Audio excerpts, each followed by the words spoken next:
মুখের জীবের কি করণীয় বলো। বললেন একমাত্র এই জীবের এই তোমার এই প্রশ্নের উত্তর দিতে পারবে কে? মহামণি সুখদেব গোস্বামী।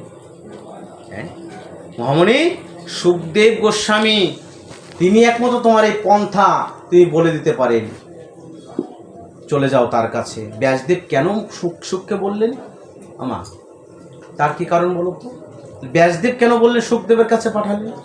কারণ সুখদেব মাতৃ জঠরে বসে, মাতৃগর্ভে বসে 16 বছর মাতৃগর্ভে ছিল, 16 বছর পর্যন্ত ওই ভাগবত পাঠ করেছিলেন। কে? ওই সুখদেবের মা। হ্যাঁ, তিনি 16 বছর পর্যন্ত কৃষ্ণ কথা হরিকথা তিনি শুনেছিলেন। ভাগবত কথা শ্রবণ করে তিনি ওই মাতৃ জঠরে বসেই তিনি হরিকথা কৃষ্ণ কথা তিনি মুখস্থ করে ফেলেছিলেন। ভাগবতের কথা 18,000 শ্লোক তিনি মুখস্থ করে ফেলেছিলেন। এইবার পরীক্ষিত মহারাজ তিনি তো জানতেন না হ্যাঁ তার উপায় কি হবে। এইবার চলে গেলেন কোথায়? মহামণি সুখদেবের কাছে। মহামণি সুখদেবের কাছে গিয়ে বলছেন, হ্যাঁ ভাই সুখদেব তার চরণ বর্ণনা করে বলছেন মৃত্যু আসন্ন মুখের কি জীবের কি করণীয়।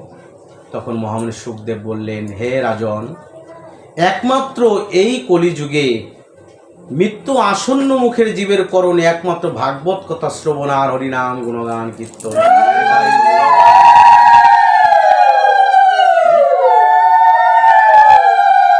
একমাত্র পথ কি বললাম আমা?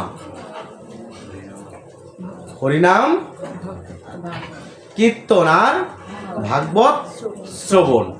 এই হলো জীবের মুক্তির পথ।